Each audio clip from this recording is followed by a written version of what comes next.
Hi, good afternoon, everybody. It is Wednesday at noon. That means it's time for Moments in Medicine Live, which is a Facebook broadcast we bring you every Wednesday at noon here on the Nebraska Medicine Facebook channel, talking to our experts about a variety of health topics. Today, we're talking about a super important one that I can relate to because it's women's health. Dr. Sonia Kinney is here. She's the medical director for the Olson Center for Women's Health. Thank you for being here. Thank you so much. All right, we got a lot of good questions for Dr. Kinney, and of course we want to incorporate some of yours as well. But let's go ahead and start with a little reminder. The content of this live chat is for informational purposes only, so if you have any questions specific to your own health or medical condition, make sure that you direct those towards your healthcare provider. So on that note, let's go ahead and get started. I think people think about seeing an OBGYN, of course, for pregnancy. Right. But in general, what other topics, concerns should people consult an OBGYN for? So a great introduction to what we do here at the Olson Center. So the Olson Center is a women's health center, and we really have always had a slogan, it's for every stage of a woman's life. So we really think that people should be starting to transition to potentially having GYN care at an early age. In the teenage years, in their 20s, 30s, we go through perimenopause, all the way through menopausal issues. We'd love to take care of women at all stages. A lot of people have questions as to how do we act as a primary care physician. Honestly, there are a lot of younger women who could see family medicine, ourselves, internal medicine, because they don't have a lot of chronic or complex medical problems, and we're happy to see them. However, a lot of times someone will come in and really does need to have a collaboration with our internal medicine or family medicine partners, and a lot of times that's something that we can discuss. If you have any question as to who should be doing what in your care, please reach out and ask us. Let's go ahead and let people know that we will be taking your questions. If you have them during the live discussion, go ahead and post those down below in the comment section. And we're both totally willing to answer, well, I'm not going to answer the questions, but I'll deliver them. If you have a question for a friend, maybe it's not for you, maybe it's a question for a friend. We'll definitely take that. Anything that you want to know about topics that are in the news or women's health in general. And if we don't get to those during the live chat, we'll do our best to circle back and get you some answers on those topics later. We talked about having your PCP or whoever you see on an annual basis. I think a lot of women have the tendency to try and put off those annual well checks. Why is it important to have those, and how do you know who you should see for a well check? I think the more that you have guidelines, and we have a lot of studies out there that are evaluating different tests, and so the different intervals between testing seems to be always changing. I like to tell my patients that I really feel strongly that they should see some healthcare provider once a year on a non-urgent, not problem-based visit where we can look at your height and weight, make sure you're not starting to smoke again, actually ask a lot about your kind of healthy behaviors, look at your height and weight, blood pressure, and double check on when you need to have next screening testing. It can be kind of a confusing landscape, and we are hoping that most providers, where there are some controversies, will talk with a woman to make a shared decision over when that next visit should be. I think that a lot of women are calling us to say, I want a well woman visit, and we're really trying to get our schedulers to delve a little bit more, because unfortunately some people do have a problem, and while well woman care could potentially be in 2 months or 3 months because it should not be problem based, we want to get women in who really do have problems. So we do notice that a lot of people call in because they want to change birth control, they're having hot flashes, they need a well woman visit, but really what they need is they need to get in much sooner for that problem visit. I think that one of the issues when it comes to women's health is a lot of us, it's hard to talk about. And obviously we know that we can trust our doctors, but I think sometimes it's easier to say, oh, I just need to come in for my annual, and then maybe I'll bring it up if I get brave enough to, but you can't help with the problem if you don't know about the problem. It's a great topic of just making sure that I think there's a component of there needs to be some type of fit. We understand that if someone's coming in as a provider and you're rushed, and you're not making the patient feel comfortable, it's really our job, especially in the OBGYN world, and this is what our training is, to ask probing questions. We ask questions and know that sometimes patients may be holding back, and we're trying our best to make sure that they feel that they're in a safe space. At the Olson Center, We really take privacy. We really like to have quiet hallways. We like to have discussions with patients in a setting where they know that it's confidential and it's a safe zone. And that's not just OBGYN. It's really all of our clinics here. We really want our communications, whether it be with nurses on the phone or through one chart patient or in the clinic visit, it is all confidential, and you really deserve to have whatever's going on in your life discussed. Privacy is an important topic, I think, because a lot of people know this is a teaching hospital. Right. This is an academic medical center. So they might think, well, I don't know about having students around. Right. How do you address that? So when I have a student in clinic, and I pretty much most weeks do, some of my patients say, where's your student? When I don't have a student with me, we do ask patients their permission. And especially I would say in our field where we may have an exam and someone's very embarrassed or they're having a problem they don't want to discuss with other people in the room, please speak up and just say, I'd really like to see my own physician or provider today to talk about things. You're not derailing our whole educational process. I will say, though, for our students, they get quite a bit of training, and it's really drilled into them about their role, about privacy, about what happens in the medical record, and kind of, our overall arching philosophy about patient confidentiality. That's part of their actual training before they come into the clinics. And we try to model that while we're here. I think that when it comes to screenings, there's some questions right now about how often, because if women have kind of been avoiding going to the doctor for a few years, they might not realize how often they should have a mammogram, how often they should have a Pap smear. What are the important things that they need to know or think about at this point? So let me start with the easy one, immunizations.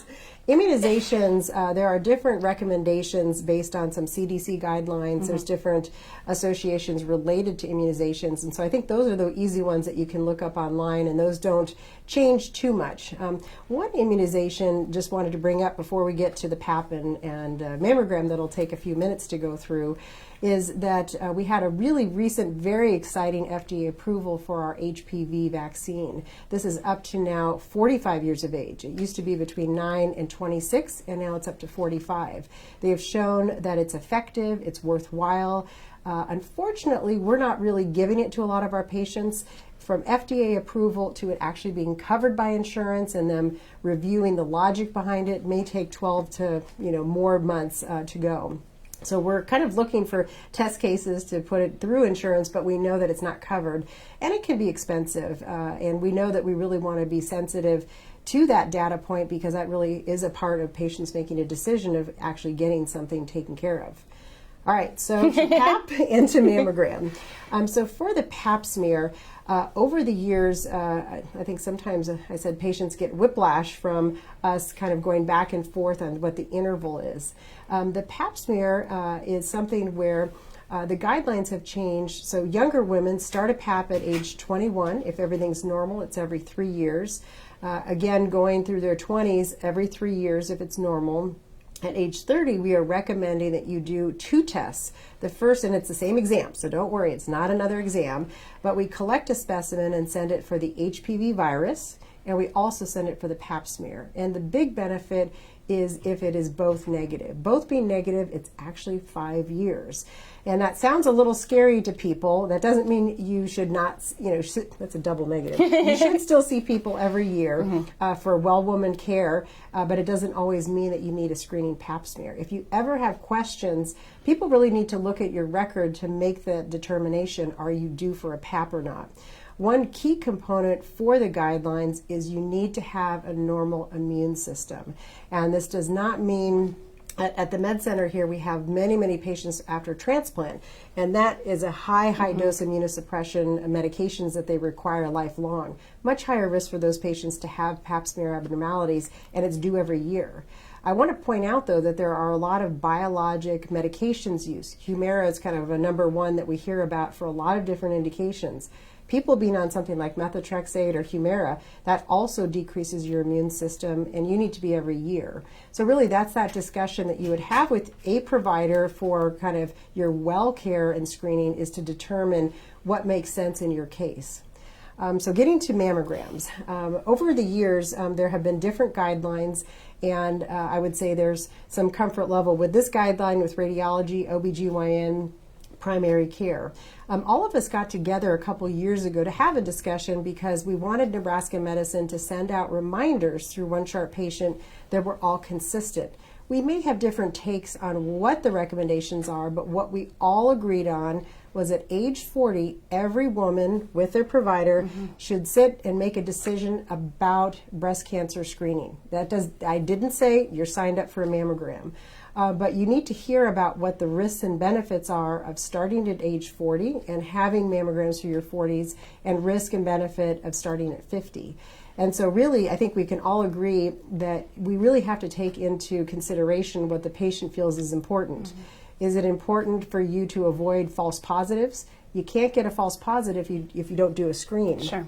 Or is it someone who says, I don't care about a false positive, I want to have early detection, I really want to be aggressive about these things. So again, getting back to what is important for each individual patient, that's at that well woman care. Well, and I think one of the themes of this, even talking about general guidelines, is communication. Communicating with your doctor, feeling open about having those conversations about what's bothering you, what you're actually feeling, what you're experiencing. And one of the things that makes things easier around here at the Olson Center for Women's Health is kind of the seamlessness of all the services that are provided. So we're in the Durham Outpatient Center off 44th and Emily, what people know as Nebraska Medical Center, the main campus. There's also an Olson Center for Women's Health at Village Point. What makes those two locations unique with all those services? So, we have been very fortunate in in that we had a donation where we could really see a dream and then we could build it. And at the opening of our new center here, Dr. Olson specifically said, okay, we gave you the bricks and mortar and now here's the real work. It's all about collaboration where we try to bring things together that people need to have the services together. A great example is we have high-risk obstetric physicians that run our ultrasounds, and so all of the ultrasounds and any kind of additional testing that needs to be done on our high-risk pregnant women happens right here in the clinic. The good news is that we also have our diabetes folks. The diabetes physician team comes to our Olson Center, and we have specific times that they're taking care of our diabetic patients. If they didn't come here, and if we didn't have ultrasound, they'd have a visit here, and a visit here, and who's going to coordinate that? These are all coordinated here. They may also see a dietitian when they're here. We also have social work here. So, I'm pretty fortunate, and I can't even imagine taking care of OB patients without all of these different services.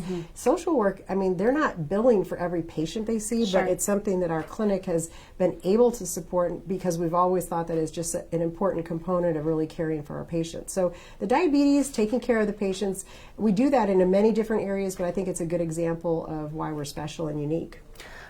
Quick question from Ann that I'm going to jump back to in a second. While we're kind of on the topic of what makes the Olson Center unique, I want to touch on something that's a point of pride here at Nebraska Medicine. Gynecology is a nationally ranked specialty from U.S. News and World Report. This is a huge honor.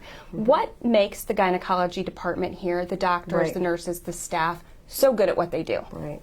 Well, we are very, very proud of that designation, and it took me a little while to actually figure out what the components were. A lot of it was pretty objective. So this wasn't just that we were a popularity contest where we had enough likes. You should definitely like this program, but this was not based on just patients saying they had good satisfaction.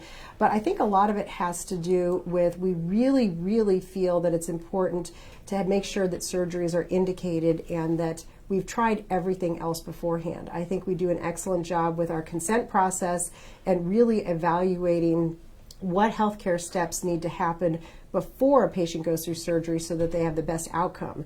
So our length of stay and the complication rates were indicating that we really were giving services that were excellent. In Nebraska Medicine, different things that have come out, educational pieces, there's something called the ERAS program, and I know they highlighted colorectal surgery with Dr. Langenfeld and Dr. Leineke that have put into place its enhanced recovery after surgery. So all up front doing work that makes the patient have a much better outcome and is on less pain medicine. And so we have adopted a lot of those things over the past 2 years. It is unbelievably different when you give medications beforehand. We give a little patch behind the ear to decrease risk of nausea. We give people Tylenol, something called gabapentin, and these are very kind of They're medicines that we use for a lot of different indications, and I didn't use them before 2 years ago. It is unbelievable how many people leave the hospital after a laparoscopic hysterectomy saying, I don't want any pain medicine, I don't need it. I'm not saying that's always our goal, but we really have seen a big difference when we've adopted some of these kind of evidence-based recommendations. Well, and I think for a lot of people, they've heard how awful the recovery from a hysterectomy can be. And a lot of people don't want to be on those painkillers. They don't want to feel like there's any chance of dependence or anything else. So the way that some procedures are done have definitely changed. Oh, absolutely. And I think we are doing things in the more minimally invasive way. We really have an excellent OR staff that assists us and really provides excellent, instruments, really everything that we have with our anesthesia collaboration. It all works so that we can give the patient the best outcomes. Fantastic. That's why you have that national ranking. I'm going to jump down to this question from Anne, who says, I've had a complete hysterectomy with cervix removal. Do I still need Pap smears? I'm 55. That is a great question. When I started in practice over 20 years ago, I was always feeling bad because we were doing Pap smears on women who had a hysterectomy. You cannot get cervical cancer because you don't have a cervix. The skin at the top of the vagina has some similarities to the cervix. So the main thing that we need to know to answer your question was why you had the hysterectomy. If a person had it because of precancerous changes of the cervix, we still want to do a Pap smear swab at the top of the vaginal cuff for about up to 20 years after their procedure. But if it was for a benign indication, abnormal bleeding, uterine fibroids, prolapse, some type of issue like that, we would not be indicated to do any more Pap smears.